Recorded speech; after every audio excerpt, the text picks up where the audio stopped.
ഇന്ന് ഞാൻ നിങ്ങളോട് സേവ് CPI ഫോറത്തിന്റെ ഈ വേദിയിൽ നിന്നുകൊണ്ട് സംസാരിക്കുമ്പോ എനിക്ക് തോന്നുന്നു ഈ പട്ടാമ്പിയിൽ തന്നെ AISFന്റെ ഒരു സമ്മേളനം നടക്കുകയാണ് എന്നാണ് ഞാൻ മനസ്സിലാക്കുന്നത്. ഓൾ ഇന്ത്യ സ്റ്റുഡൻസ് ഫെഡറേഷൻ എന്ന് പറയുന്ന AISF അത് 1936 രൂപീകൃതമാകുമ്പോ അതിന്റെ ആദ്യ സമ്മേളനം ഉദ്ഘാടനം ചെയ്ത നേതാവിന്റെ പേര് ഒരുപക്ഷെ അവർക്കും ഓർമ്മയുണ്ടാവില്ല. പക്ഷെ ഈ നാടിന് വേണ്ടി നമുക്ക് ആ പേര് ഓർമ്മപ്പെടുത്തേണ്ടതായിട്ടുണ്ട്. ആ പേര് പണ്ഡിറ്റ് ജവഹർലാൽ നെഹ്റു എന്നാണ്.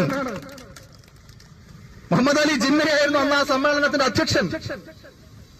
അപ്പൊ ജവഹർലാൽ നെഹ്റു ഉദ്ഘാടനം ചെയ്ത സംഘടനയാണ് ഈ AISF എന്ന് എന്റെ ഇവിടുത്തെ സാന്നിധ്യത്തെ വിമർശിക്കുന്ന ആളുകൾക്ക് ഒന്ന് മനസ്സിലാക്കിയാൽ നല്ലത് എന്ന് മാത്രമേ ഞാൻ സൂചിപ്പിക്കാൻ ആഗ്രഹിക്കുന്നുള്ളൂ. ശരിയാണ്, എന്റെ രാഷ്ട്രീയ കാഴ്ചപ്പാടുകൾ പൂർണ്ണമായി നിങ്ങൾക്ക് ഉൾക്കൊള്ളാൻ സാധിക്കുന്ന ഒന്നാണ് എന്ന് ഞാൻ കരുതുന്നില്ല. പക്ഷെ അതുതന്നെയാണ് ജനാധിപത്യത്തിന്റെ സൗന്ദര്യം, ബ്യൂട്ടി ഓഫ് ഡെമോക്രസി എന്ന് നമ്മൾ പറയാറില്ലേ.